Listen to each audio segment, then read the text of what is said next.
Most people think that hitting $100,000 in net worth is going to feel like crossing some dramatic finish line. You imagine yourself sprinting towards it, arms outstretched, maybe even hearing a mental fanfare in your head as you shout, "I've made it." The reality, though, is quite different. For the majority of people, reaching that milestone is quiet. It's subtle. Often, you don't even notice it happening. And if you think about it, that makes perfect sense. Net worth, after all, is a measure of everything you own minus everything you owe. And although it seems cut and dry, it's not always obvious what counts, how much it's worth, or when you actually cross a milestone like $100,000. Unlike hitting a sales target, getting a promotion, or paying off a loan, net worth doesn't always provide clear feedback. You don't see a confetti cannon go off when you reach 100K. You just keep living your life, making deposits into your 401k, investing in your brokerage account, paying down debt, and slowly accumulating assets. Until you take a step back and realize, wait a minute, I've already reached this milestone. Before we get into the reasons why most people miss this milestone, go ahead and hit the like button if you haven't already, and subscribe to see more content like this. It really helps out the channel and makes sure the video gets seen by more people.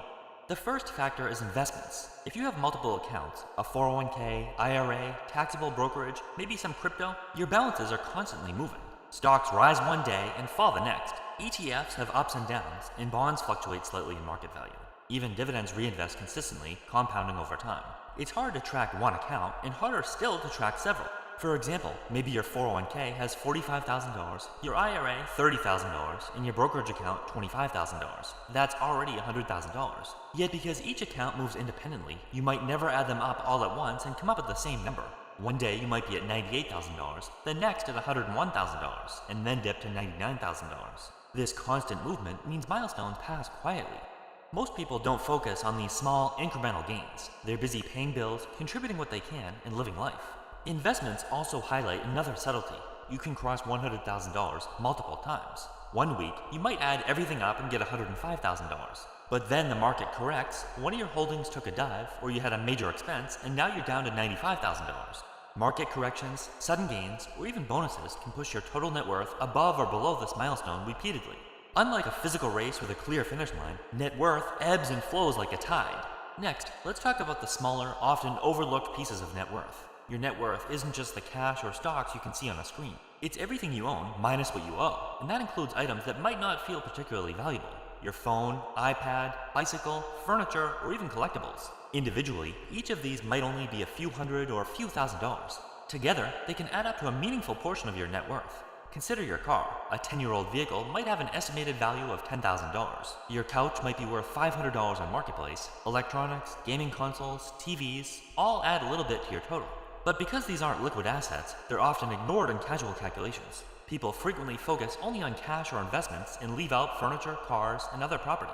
For most people, home equity is the largest single component of net worth, and also the hardest to measure.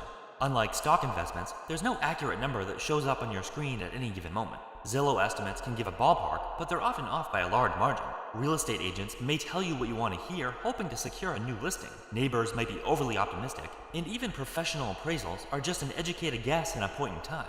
The only way to know its exact value is to actually sell it. After all, the true value of something is how much someone else is willing to pay for it. Even then, the price can change from week to week depending on interest rates, market sentiment, and who's out there house hunting. One week, the perfect buyer might appear and everything lines up. The next, you might have to lower the price because the market has slowed. Imagine you bought a house for $250,000 5 years ago.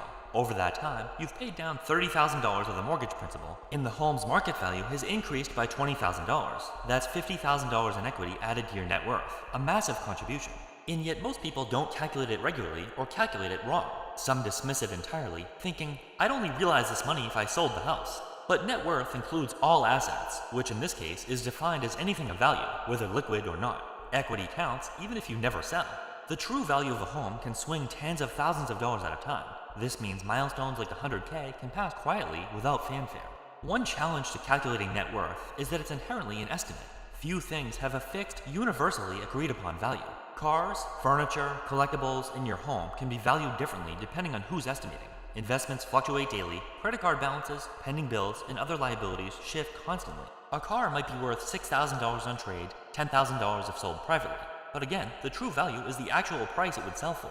Because of this, milestones aren't precise. You may cross $100,000 several times, up and down, without ever realizing it. Even when you do track diligently, you're dealing with ranges, not exact numbers. Unless you have everything sitting in cash, your total net worth is a moving target, and reaching $100,000 is less of a single event and more of a quiet threshold that you cross often without noticing.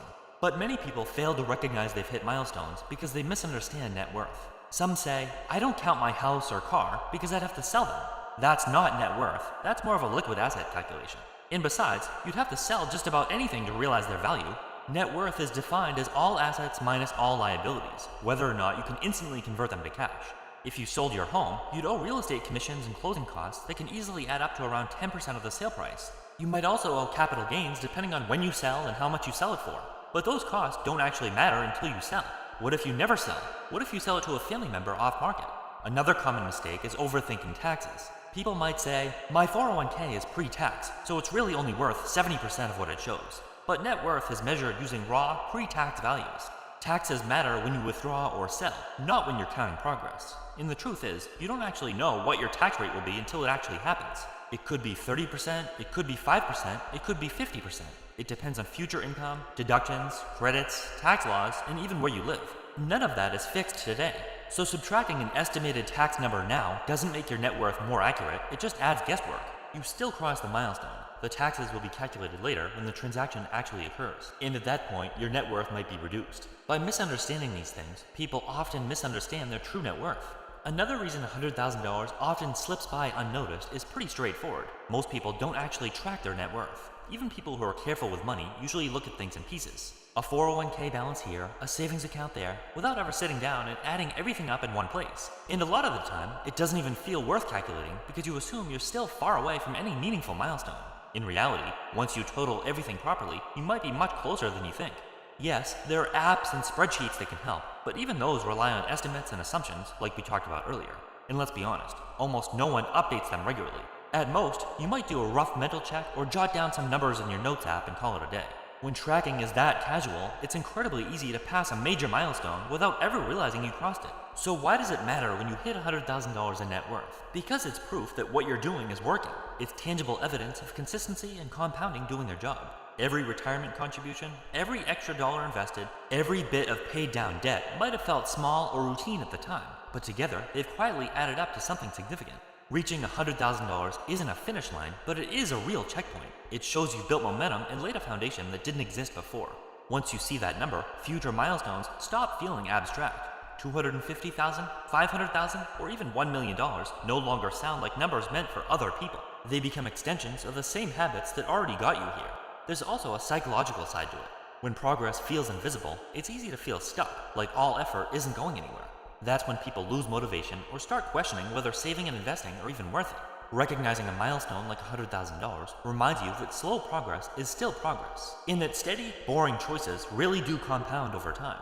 The key takeaway is this: just because it doesn't feel dramatic doesn't mean it wasn't meaningful. That $100,000 is real. It represents years of discipline, patience, and smart choices. You didn't stumble into it, you built it, and that's a milestone worth acknowledging because it proves you're on the right path.